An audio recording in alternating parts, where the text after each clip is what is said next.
daily soccer podcast with the Global Sports Podcast Network. Boys, girls, ladies and gentlemen, welcome back to the Daily Manchester United podcast with myself, Sam Brady, all by myself tonight. And we've got a pretty interesting topic ahead. Before the episode, don't forget to follow all of our socials for a lot more episodes like this. Now, I don't trust Jim Radcliffe, and we're going to talk about it in this episode and my reasonings and get straight stuck into it. So, in the last 24 hours, the Italian Basketball Federation president has come out and he said that Manchester United agreed to a part of a principle. So they've agreed to actually join NBA Europe in the next couple of years. Now, I mean, it's an interesting one. It is a really, really interesting one. I mean, imagine a basketball team. Maybe we would have to start GSPN basketball with a full United team. But look, I started off this sort of episode by saying I don't trust Jim Radcliffe, and I think it's a topic really that isn't being spoken about enough. And the reasons, by the way, of him reportedly going down this route into a basketball team is for a new source of revenue, for a new income stream. And since Jim Radcliffe has come in, we've heard this narrative from the club, from himself, that say we're losing money year on year. We need to find new income streams. We need to sort of make some cutbacks, and we've heard that throughout, and we've seen that in action last season, where obviously a lot of redundancies, and Jim Radcliffe did an interview with Gary Neville halfway through the season, highlighting the point again. So we have seen that element of it, of them delivering on sort of what they're saying. However, they haven't been keeping to their word entirely, and this is where I bear the issue with this narrative, and with fully trusting Jim Radcliffe. Because look, I don't mind having that narrative of we're losing money, blah blah blah, but the issue comes when you spend over 200 million the same summer after the season you've claimed that we're losing money and we need to make cutbacks and all of this. Like, I spare a thought, and God knows how those people who got made redundant during last season then had to watch United spend over 200 million in the summer. Those things contradict each other, in my opinion. On one hand, you're saying we need cutbacks and players need to pay for their own lunch, and we're making redundancies here. And yet, not only are we spending over 200 million, by the way, so where's that money come from? And look, I know we've sold players and generated revenue that way, but not to the extent of what we were believed and what we were being told. 200 million is a lot in another summer. So but that is part of the problem. You have that. Then you have renovations to the training ground, which that must, I don't know the exact figures, but that must have cost in the millions. And don't get me wrong, that needed to be done. And these things need to be done in terms of getting a better squad and a better training ground. They need to be done. So there's that as well, that we're getting a new training ground or renovation at least. And then to really put the cherry on top of the cake, last season, no less, we announced in 5, 6 years, 7, I can't remember the exact date, but we're actually basically building a new stadium, which costs millions and millions and millions. So the narrative that we're losing money and we're actually financially we're not stable here. But then you're doing all of those things. I just think this topic of the narrative and how Jim Radcliffe has constantly contradicted himself in terms of speaking about the finances of the club, and yet no one really mentions that enough, in my opinion. Um, and that's, in my opinion, why there's distrust there. And look, he owns Nice as well, and I definitely know, and I think most United fans who really care about the club did research, obviously, into Jim Radcliffe before he joined, and I read and heard that Nice fans were unhappy and maybe still are unhappy at the ownership. And now we're going into basketball. It I don't get the direction we're going in. And don't get me wrong, I do believe Jim Radcliffe cares about the club. I do believe the board care about the club. They want, obviously, the club to succeed, not only from a standpoint of, well, Jim Radcliffe is a United fan, he said that himself, but also business wise, you want your product to perform well because that generates financial wealth effectively. So obviously they want the club to succeed. But to me, they're trying to sort of pull the wool over our eyes, I think, in my opinion.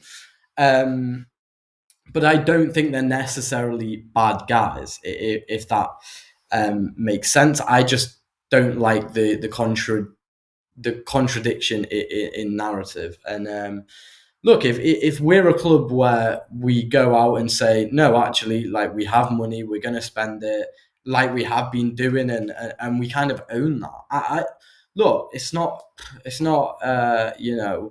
it's kind of maybe looked down upon if, oh, you're spending a lot of money nowadays, but really, like, who isn't spending that amount of money? And at the end of the day, I'd rather own it and say, yeah, do you know what, like, we have spent a lot, we have had a lot of failures, but we're going to keep spending a lot because we can do, then fine.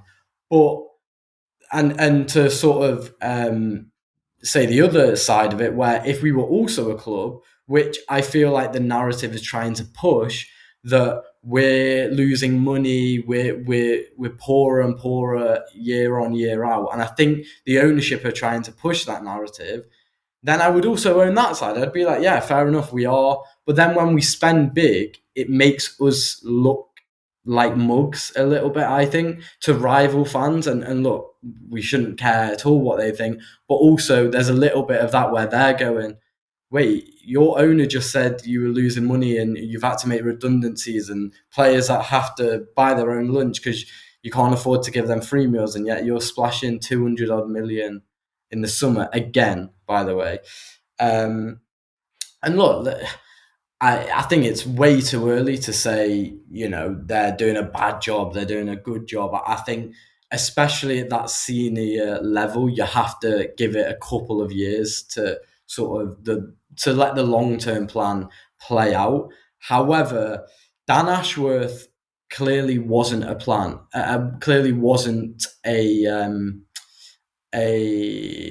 didn't like the long-term plan, basically, and he got out of there because of that. And I think there is an element of that where we chased Dan Ashworth so hard and pursued him even when he was at Newcastle, and then he came and only stayed for a couple of months because the relationship broke down.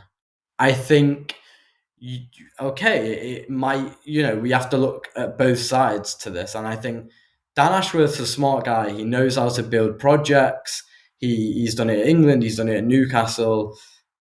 He's a smart guy. And he felt like he had to leave his job and quit his job entirely because he couldn't make the relationship with the board and Jim Radcliffe a success and a working relationship. So the fact that, look, you don't have to like the people you work with, but you can still, if you're aiming for the same goal, you can still work together to do that. And the fact that they couldn't make that work tells me that there's a deeper level of disagreement that went on between, I'm sure, not only Jim Radcliffe, but Omar Barada as well. And look, like from a fan's point of view, I should probably say that I as I said before, I don't mind which narrative we swing in, and if anything, as I said about the training ground, that is needed. We needed to do that years ago. The stadium, Old Trafford. Look, I'm on the side of I would have rather renovated Old Trafford and refurbished Old Trafford instead of building a new stadium entirely. Nevertheless, it needs renovating. Whether you build a new one, whether you just touch up Old Trafford, Old Trafford. It holds the highest attendance in England in the Premier League, and honestly, the state of it compared to the Arsenal's, the Chelsea, so that needed to be done. And of course, the squad on the pitch, we needed investment. Like we desperately needed investment, and we still do need investment.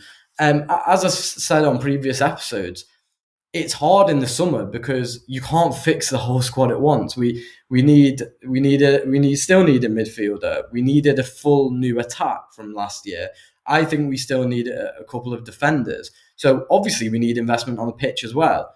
So we either invest in everything or and go with the narrative of we're not losing money and we're strong, because what I should say as well, look, I'm not trying to pretend to be a economics graduate or know a lot about finances, but to me, and I know about the loan that the Glazers had to take out and the interest that's taken the club into the millions now, and they still haven't paid off that loan since the Glazers bought the club. So I know about that. But also, we must be making per year as a club up there in the highest earners. And look, I haven't looked in depthly into it, but we would have dropped down places just because of recent success. You part of your income stream is obviously how you perform on the pitch with Champions League prize money, Premier League prize money. So obviously from that aspect, we're not doing anything, but still off the pitch, we are. I mean, I will always say this, that Manchester United and Real Madrid are the two biggest clubs in the world. I just think globally and, as a franchise, as a business, away from football, we are the biggest with Real Madrid. So for me, it almost feels like we're never too far off financial success again. Because realistically, away from the pitch, we should be in safe hands in term and financially stable in terms of what I said before, in terms of a franchise, in terms of going on tours and being a brand. We've got that financially covered. We should do. So if we turn it around on the pitch in terms of, winning a few cups for prize money and then hopefully, getting into the Champions League prize money, we should, for where we want to get to, the pitch will also be providing an income stream, hopefully in the next couple of years. And don't get me wrong, I understand where Jim Radcliffe's coming from in terms of a pure business sense, in terms of I need to find more income streams. Football is maybe, and the club is maybe not having the benefits financially that I thought it was, and we're in a worse place than maybe I thought I was. However, I think he thinks too much of the club as a business rather than a football team. And that's my whole issue with Jim Radcliffe.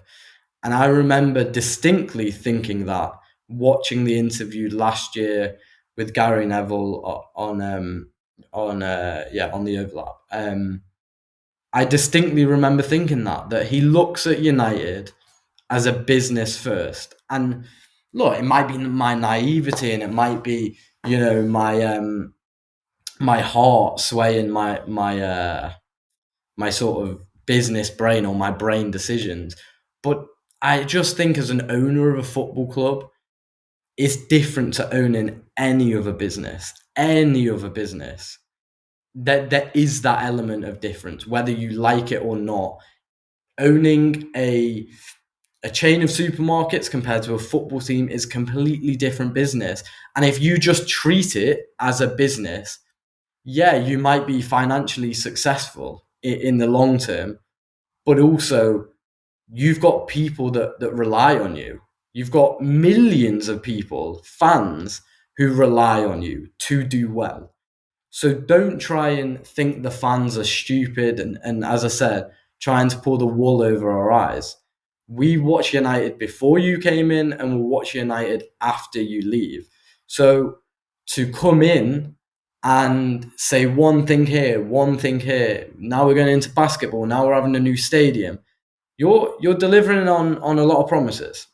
And I hope for your sake, you deliver on those promises. Otherwise, yeah, United and our fan base, we are not one to joke around and to rely on fake promises. So look, I don't have an issue really with him right now, except from the obvious deception, I think, and the mistrust. So I don't trust him. As I said, do I think he's a bad guy? Do I think the board are bad guys? No. That is for a couple of years to be decided.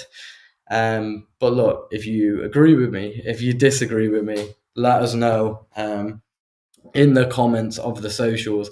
And hey, I mean, if you've made it this far in the episode, you must, like what we're speaking about and like me just a tiny bit. So go on, hit that follow button, and we will catch you in the next one where hopefully we're a bit more positive and we're looking ahead for that big game on Monday night. It's been a while since we played Monday Night Football, so looking forward to that one. But for now, it's a goodbye.